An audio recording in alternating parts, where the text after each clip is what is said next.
গোপালবাবুর সবজির প্রতি আগাগোড়াই একটা অরুচি কাজ করে, জানি না কেন। আর এই সবজিটা তো ওনার 2 চোখের, 4 চোখের বিষ। কিন্তু আমি কি করব, আমার তো এই সবজিটা শীতকালীন সবজিগুলোর মধ্যে সবচেয়ে প্রিয় সবজি। মা যখন রান্না করতো আমার তো ভাত, রুটি, মুড়ি সবকিছুর সাথে চাই এটা। তাই আমিও রিস্ক নিয়ে বানিয়েই ফেললাম। দেখা যাক এই এক্সপেরিমেন্টে সফল হতে পারি কিনা।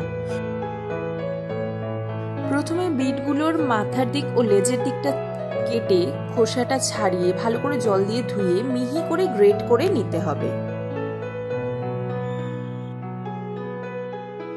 তবে খুব সাবধান, খেয়াল রাখতে হবে যেন বিটটাই ঘষা হয়, নিজের হাতের আঙুলগুলো না।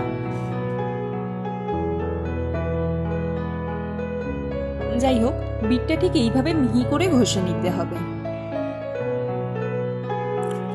এবার ঝালের জন্য পরিমাণ মতো কাঁচা লঙ্কা চিড়ে নিতে হবে।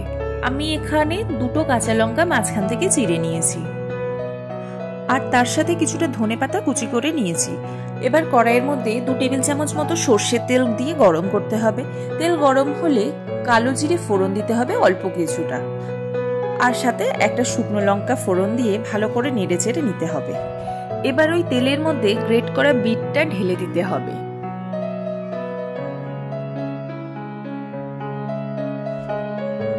অল্প কিছুক্ষণ নাড়াচাড়া করে স্বাদ মতো নুন ও 1 টেবিল চামচ মতো হলুদ গুঁড়ো দিয়ে দিতে হবে।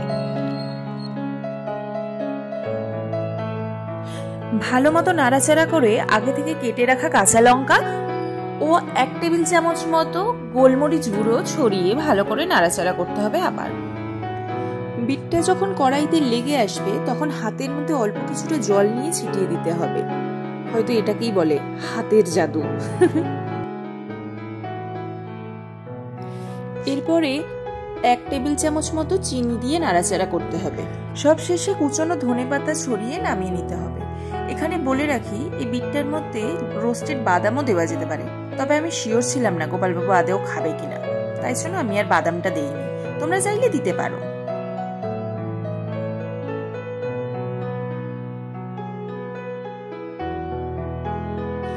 এবার দেখা যাক এক্সপেরিমেন্টটা সফল হয় কিনা।